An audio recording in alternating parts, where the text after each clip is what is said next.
전도서 3장 1절에 나오는 그 구절이 전체 컨퍼런스 모든 레슨을 하는 분들의 주제 구절이었어요. 그래서 모든 레슨을 하는 사람들이 올라와서 이 전도서 3장 1절, 2절, 3절 여기를 꼭 읽고 레슨을 좀 시작한 아주 뭐 독특한 스케줄이었습니다. 오늘 그 중에 여러분들하고 함께 할 레슨은 우리 데이브 정이 원래 교회 갈등에 대한 연구와 발표를 많이 하시는 분이고 한국 교회에도 몇 번 그 KTT에서 레슨을 하셨던 분인데 이분이 사실 그 어떤 세미나를 하기 전에 들려준 20분짜리 굉장히 짤막한 레슨이었는데 전 사실 그 레슨이 저한테 굉장히 많이 좀 와닿았습니다. 그래서 저도 많이 생각해 보지 않은 내용이었는데 여러분들하고 그 좀 짧을 수는 있지만 이렇게 그 레슨을 좀 같이 보면서 그래 우리에게 어떤 교회와 어떤 사람들과 어떤 믿음이 우리에게 필요한지 그런 것들을 좀 생각해 보는 시간이 됐으면 좋겠습니다. 제목은 제가 이렇게 바꿨습니다. 지속 가능한 믿음을 위하여 어떤 교회, 어떤 사람, 어떤 믿음을 우리는 필요로 해야 될까에 대한 이야기들을 여러분들하고 좀 나누려고 합니다. 전도서 3장 1절에 보면 모든 것엔 다 때가 있다. 모든 일에는 다 때가 있다. 이렇게 이야기를 시작하지 않습니까? 모든 인도자들이 올라와서 시즌, 타임에 대한 이야기들을 늘어놓았어요. 요즘 여러분들에게 있어서 우리가 봄, 여름, 가을, 겨울이 있지만 우리 삶에 여러분의 지금 시간에 지금 타임에 여러분은 어떤 시간들을 겪고 지나가고 계십니까? 이 물음이 모든 인도자가 올라와서 우리에게 던졌던 질문입니다. 어떤 사람은 굉장히 기쁜 소식들이 있었어요. 거기 갓 자기 아들, 딸이 결혼한 사람들도 왔고 또 누군가 부모를 여의고 얼마 지나지 않아서 온 전임들도 있었습니다. 저희 교회도 각각 여러분들이 겪고 있는 인생에 어떤 시즌들이 있을 텐데 여러분은 지금 어떤 시즌을 지나가고 계십니까? 슬픔의 시간을 지나가고 계십니까? 아니면 나한테 요즘 좋은 소식들이 많아. 나한테 요즘 회사에서 또 가정에서 참 견디기 힘든 그런 시간들을 지나가고 있어. 우린 다 같은 시대, 같은 시간을 살고 있지만 우리가 겪고 있는 삶에서의 시간은 다 다른 시즌들을 지나고 있는지도 모르겠습니다. 여러분에게 지금 여러분 삶에서의 그 시간은 어떤 때를 지나가고 있습니까? 여러분도 한번 생각해 보시기를 바라겠습니다. 역대하 12장 26절 35절은 저희가 맨 마지막에 읽는 걸로 하도록 하겠습니다. 이 지파를 좀 알아야 되기 때문에 이 지파에 대한 이야기들을 좀 여러분들한테 좀 나누도록 하겠습니다. 데이빗 정이 이사갈에 대한 지파에 대한 이야기들을 나눠줬는데요. 굉장히 좀 인상적이었습니다. 야곱에게 두 아내가 있었죠. 라헬과 레아라는 두 아내가 있었는데 정말 힘들고 어렵게 결혼한 이 레아의 다섯 번째 아들이 바로 이사갈입니다. 이 이사갈 지파에 대한 이야기들을 하면서 그 세미나를 시작했는데 너무 좀 사실 신선했어요. 야곱이 그 요셉을 만나고 이집트에서 그 가족들하고 같이 큰 성공을 이룬 이 요셉과 함께 이 야곱이 마지막 인생을 너무 아름답고 너무 행복한 시간들을 보내다가 죽음을 맞이하는 그 임종 직전에 뭘 하죠? 자식들을 모아놓고 유언을 합니다. 그 많은 유언 가운데 저는 사실 요셉이나 베냐민이나 이렇게 좀 인물적으로 특징적인 사람들에 대한 유언만 저희가 기억했지 사실 이 이사갈에 대한 유언이 사실 저도 잘 기억이 안 났는데 그에게 한 유언을 한번 우리가 좀 보도록 하겠습니다. 이 창세기 49장 14절에서 15절 제가 한번 읽어볼까요? 이사갈은 안장 사이에 웅크린 뼈만 남은 나귀가 될 것이다. 살기에 편한 곳을 보거나 안락한 땅을 만나면 어깨를 들이밀어서 짐이나 지고 압제를 받으며 섬기는 노예가 될 것이다. 만약에 여러분들이 야곱의 지파 중에 한 그 자식이었고 야곱의 자식 중에 이 유언을 듣는다고 생각해 보십시오. 격려가 되십니까? 저 사실 제가 이 유언을 들으면서 이게 뭐야? 이게 좋은 유언도 아닌 유언을 왜 하신 거야, 이 야곱이? 라는 생각이 좀 들을 정도로 사실 크게 격려가 되지 않는 유언을 들었어요. 이사갈은.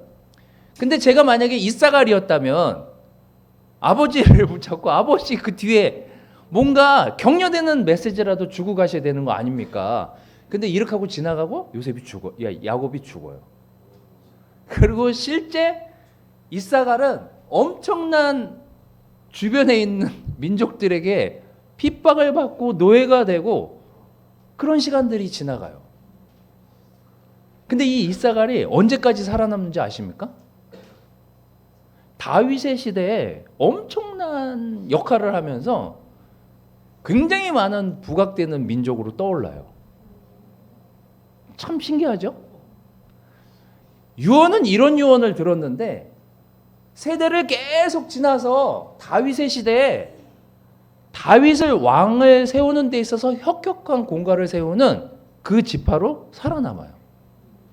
어떻게 그게 가능했을까? 그 긴 시간이 지나면서 이 유언을 듣고 이 유언을 어떻게 소화했길래 그 족속이 그 지파가 그렇게 그 긴 시간을 살아남아서 하나님의 놀라운 지파로 살아남을 수 있었을까? 이게 저의 마음을 좀 이끌었습니다. 자, 그러면 이제 땅은 좀 잘 적절히 분배 받았나? 그래서 제가 지도는 제가 찾아왔습니다. 자, 므낫세 지파와 저기 빨간색이 이사갈 지파인데요. 땅 차이를 비교해 보십시오. 정말 욕 나올 정도의, 요즘 같았으면 소송 걸리고 난리도 안 났을 거예요. 지금 난리 났을 거예요. 12지파 중에 가장 작은 땅을 분배받아요. 지금 루벤 땅, 유다 땅, 갓 땅 비교를 해보십시오. 난리 날 만한, 사실 왜 이랬는지는 잘 모르겠어요. 뭐 이렇게 야곱의 눈에 좀 뭐 잘못 띄었나? 그럴 정도로 약간 편파적인 땅 배분도 그런 땅을 배분받았어요. 근데 다행인 건 이들 땅이 지금 저 강이 흐르고 있잖아요. 강 옆에 붙어 있어가지고 땅이 비옥해요. 그러다 보니까 이웃의 공격을 많이 받은 거예요. 땅이 적은데도 공격 계속 받아가지고 지배를 받았던 시절이 있더라고요. 그럼 제가 이사갈이면 아니 땅도 조그마한 거 받았는데 이 땅을 이렇게 공격해가지고 이것도 뺏어 먹으려고 그래? 좀 굉장히 힘들었을 시간을 이렇게 보냈을 텐데 도대체 어떻게 이 사람들은 이 긴 시간을 견디고 살아남았을까? 이게 이제 그날 포인트였습니다. 첫 번째, 이들에게 있어서 한 가지 잊지 않아지면서 계속해서 유지하면서 이들이 해왔던 것 중에 하나가 예배였어요. 세대가 계속 지나고 시대가 계속 지나서 다음 세대, 다음 세대, 다음 세대 이렇게 지나가는데 그들에게 늘 따라붙는 구절이 있습니다. 이제 창세기 출애굽기를 넘어서 신명기 시대, 이제 모세가 인도한 시절로 딱 도래해서 거기 이제 어떤 내용이 나오는지 한번 보십시오. 신명기 33장 18절에서 19절. 세대가 몇 세대에 걸쳤어요, 벌써. 자, 여기 구절을 한번 보도록 하겠습니다. 이사갈은 집에 재산을 쌓는다. 좀 좋은 내용 아닙니까? 그들은 외국 사람을 그들의 산마을로 초청해서 거기서 의의 제사를 드린다. 바닷속에서 얻는 것으로 부자가 되고 바닷가 모래 속에서도 감추어져 있는 보물을 취한다. 이들에게 있어서 한 가지 먼 조상의 시대에 들었던 그 유언대로, 야곱의 유언대로 이들은 그 유언을 기억하면서 한 가지 놓지 않은 게 있어요. 그게 뭐냐면 예배예요.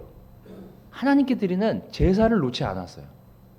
그들이 노예가 됐던, 그들이 누구에게 핍박을 받던, 공격을 받던, 그들이 하나 놓치지 않은 것 중에 하나는 그들 삶에 있어서 어떤 상황에 처해 있든지 우리 지파가 하나님께 예배하는 것만은 그치지 않겠다.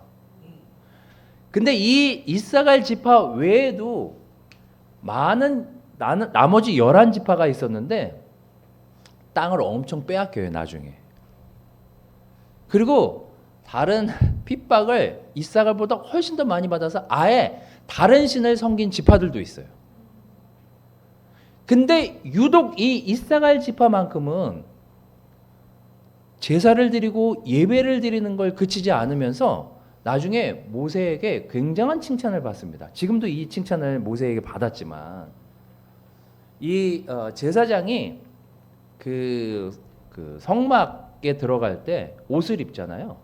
옷을 입고 그 흉패를 두르고 뭐 이렇게 다 이렇게 하잖아요. 그 띠를 두르고 밑에 신발에 띠를 두르고 12지파의 이름을 새기고 막 하거든요. 그 위에 흉패라고 하죠. 에봇 옷을 입고 흉패를 이제 달게 돼 있는데 그 흉패가 12가지 보석으로 돼 있어요. 그 보석 중에 두 번째 보석에 이사갈 지파를 상징하는 보석이 있습니다. 이게 이제 토파즈라는 홍옥이라고 하더라고요. 근데 이 토파즈, 홍옥의 이 특징이 낮에는 빛이 안 난대요. 낮에는 굉장히 평범하대요. 근데 저녁이 되면 빛을 발한대요, 이 보석이.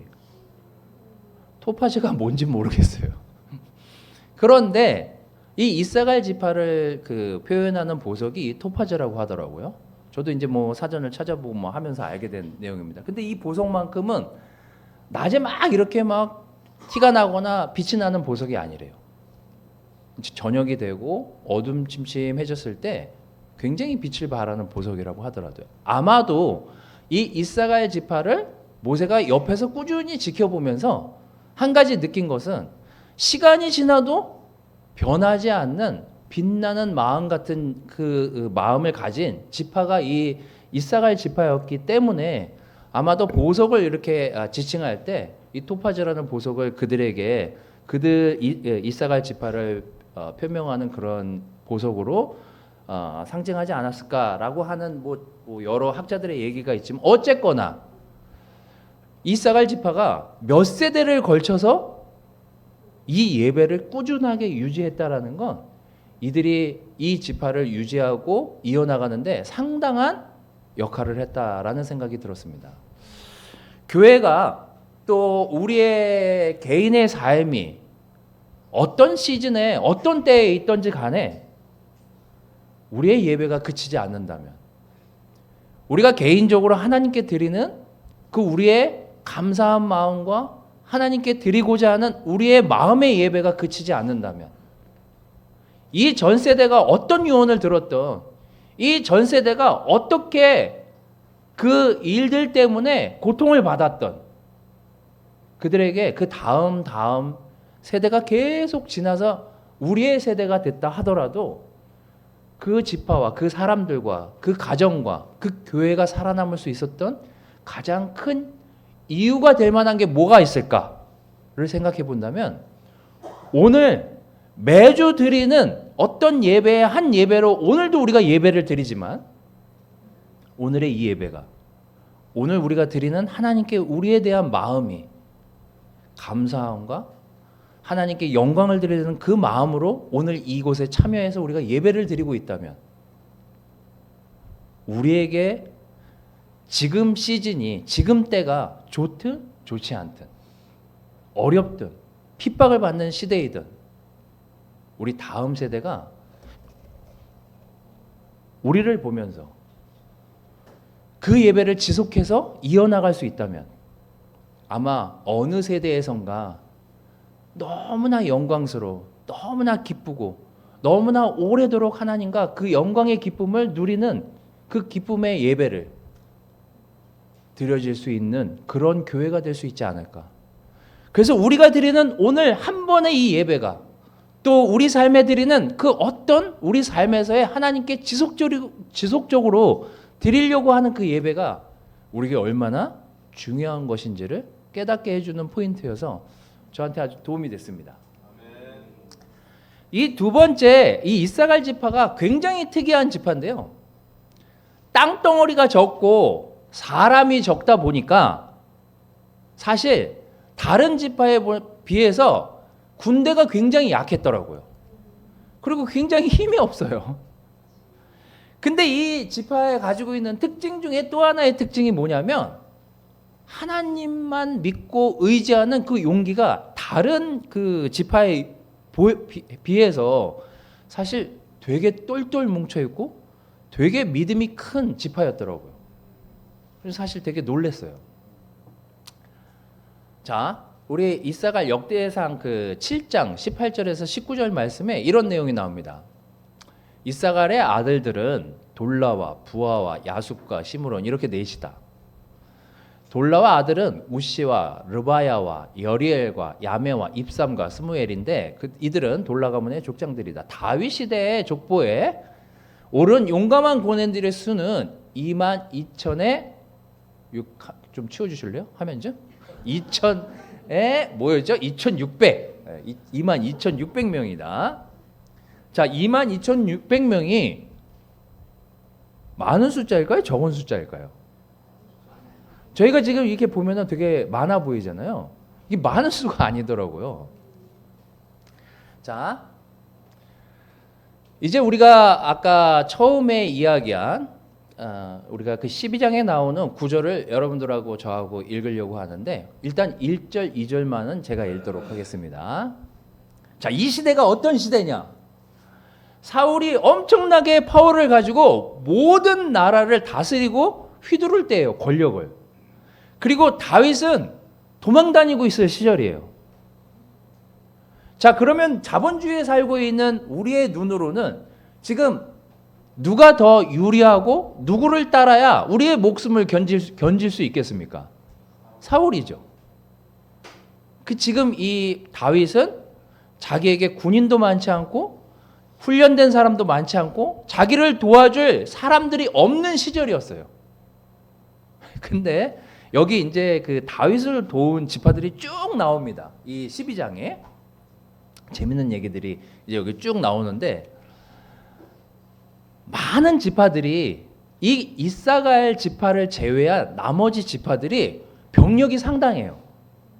군인도 상당하고 그리고 물질이나 그 자본력이나 이런 게 이사갈 지파보다 훨씬 뛰어날 뿐만 아니라 이 사울에게 들러붙어 있다가 다윗으로 옮겨간 지파도 있어요.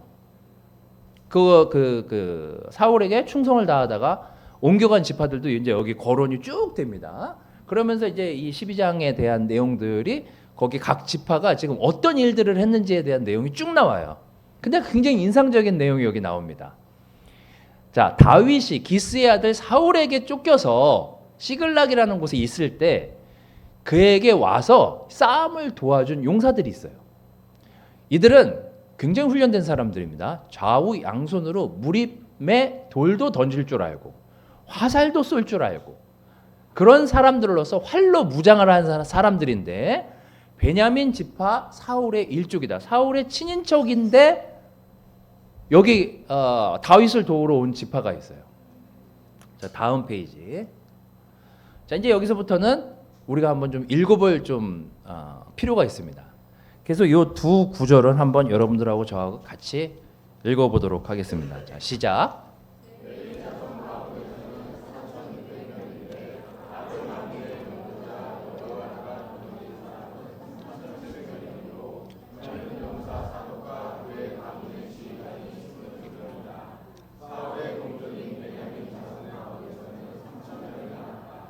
그들 대다수는 그때까지 충실히 사울 가문을 지켜왔다. 에브라임 자손 가운데에서는 28,000명인데 그들은 다 자기 가문에서 유명한 사람들로서 용맹스러운 용사들이다. 므낫세 반쪽 지파 가운데는 18,000명이 나왔는데 그들은 다윗에게 가서 그를 왕으로 추대하도록 지명받은 사람들이다. 이사갈 자손의 우두머리 200명이 그들의 모든 부하를 이끌고 왔다. 그들은 때를 잘 분간할 줄 알고 이스라엘이 하여야 할 바를 아는 사람들이다. 스불론에서는 갖가지 무기로 무장하여 전투 채비를 갖추고 두 마음을 품지 않고 모여든 군인이 5만 명이다. 납달리에서는 지휘관이 1000명이고 그들과 함께 창과 방패를 들고 온 사람이 3만 7천 명이다.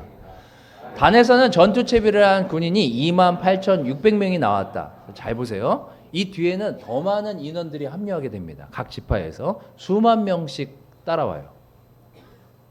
근데 여기 굉장히 눈여겨볼 내용이 나옵니다. 자, 이사갈 지파에 대한 그 내용을 보십시오. 이사갈 자손에서 나온 사람은 몇 명이에요? 다른 지파에 비해서 굉장히 현격하게 적은 숫자가 나와요. 200명밖에 안 와요. 근데 다른 지파랑 굉장히 다른 내용이 있습니다. 다른 지파는 무기를 가지고 오고 훈련된 병사를 보내고 그리고 굉장히 잘 그 오거나이즈된 조직을 그 군인들을 다윗에게 보내요. 근데 이사갈 지파만큼은 그런 훈련된 군인, 무기 이런 게 없어요. 뭐예요? 그들은 때를 잘 분간할 줄 아는 사람들이었대요. 그리고 지금 이스라엘이 뭘 해야 되는지를 아는 사람들이 그 자리에 모였대요. 이거예요. 전쟁은 누구의 것이라고요? 하나님의 것이라는 걸 안 거죠. 이게 내가 뭐 엄청난 무기를 들고 여기 온들 이거 하나님이 하시지 않으면 다윗과 함께 하지 않으면 이길 수 없다라는 건 이들은 때를 분간해서 판단을 할 수 있는 능력을 가진 사람들이 200명이 거기 온 거예요. 그리고 그들은 다 인도자들이었어요. 우리가 하나 교회와 여러분의 각 패밀리 그룹을 보면서 우리가 가져야 될 태도가 여기 있습니다. 우리의 가정을 보면서 우리가 가져가야 될 태도가 여기 있는 거죠. 어떤 사람들은 굉장히 숫자적인 기능을 잘하는 사람들이 그 안에 있고 어떤 사람들은 힘을 잘 써서 물건들을 잘 옮기는 사람들이 그 그룹 안에 있고 굉장히 약해 보이고 힘없어 보이고 아무 능력도 없어 보이는 어떤 사람이라 하더라도 그 사람조차도 그 그룹에서 기능을 할 수 있는 사람이라는 것.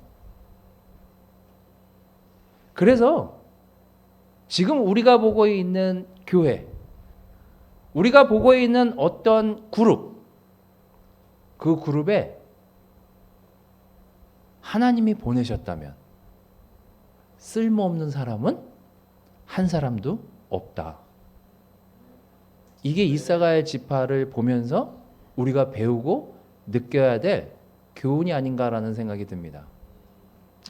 때로는 교회에서 겨우겨우 예배를 드리러 나오는 사람들이 있는데 어쩌면 그 사람들이 지금 그 시간이 그들에게 힘들고 어려워서 겨우겨우 나오는 것일 수도 있다는 것. 하지만 그들이 어느 시간 어느 때에 정말 하나님 안에서 정말 격려받고 정말 잘 지내는 그 시간이 왔을 때 그가 빛을 발할 수 있는 여유를 우리가 그들에게 줄 수 있다면 우리를 그들이 함께 이 예배에 또 함께 그 패밀리 그룹에 함께 교회에 그 사람들이 격려를 받으면서 이 시간을 잘 견뎌내서 지나갈 수 있는 시간이 그들에게 주어진다면 언젠가 그들이 또한 빛을 발할 시간이 오지 않을까요? 교회는 그 시즌이 그 때가 어느 때이든지 간에 그 사람이 어느 때 어느 시기에 있든지 간에 하나님은 그들 모두를 부르셨고 그들 모두를 아들로 딸로 이 교회에 함께하고 있다는 것. 저는 그래서 이게 왜 올라갔을까요? 우리에게 지속 가능한 교회가 되기 위해서 우리가 정말 뭘 해야 될까? 우리가 이 믿음이 지금 내가 좀 약해져 있는 것 같고, 지금 내가 좀 건강하지 않은 것 같고, 지금 내가 좀 약해져 있는 것 같지만, 우리가 계속 지속적으로 해야 될 것 중에 하나가 무엇일까를 우리를 놓고 생각해 본다면, 우리에게 세대를 지나도 우리가 하나님께 드리는 그 예배만큼은 변하지 않고, 우리의 마음이 온전히 매주 이곳에 모여서 매일매일 하나님께 감사의 예배를, 감사의 마음을 전할 수 있는 이 예배를 우리가 지속할 수 있다면, 여러분의 믿음은 오래도록 세대를 지나도 더 빛을 발하고 변치 않을 거예요.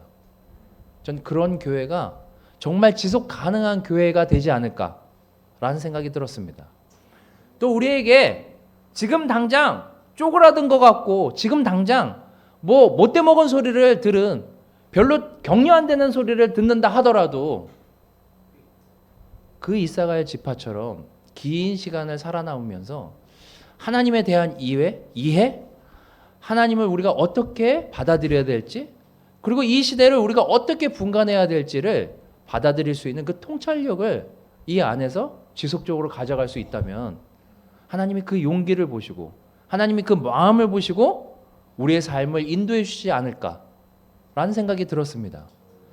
저는 이사갈 지파가 야곱에게 그 유언을 듣고, 뭐야 이거 격려 전혀 안 되네, 때려쳐, 이제 이 지파랑은 이제 손을 떼서 손절해야 되겠어 라고 하고 그 시절에 그 시간에 헤어졌더라면 이런 기록이 남을 수 있었을까요? 근데 어떻게 이렇게 몇 세대를 걸쳐서 다윗의 시대에 이런 기록을 남기면서 빛을 발하는 지파가 됐을까? 사실 그 생각을 하면서 사실 너무 격려가 됐습니다.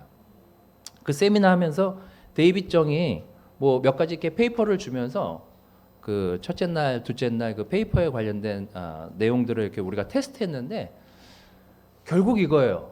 우리 모두는 그가 어느 시즌에 있든 모두가 필요한 사람들이라는 걸 인정하면서 가야 건강한 교회가 될 수 있다.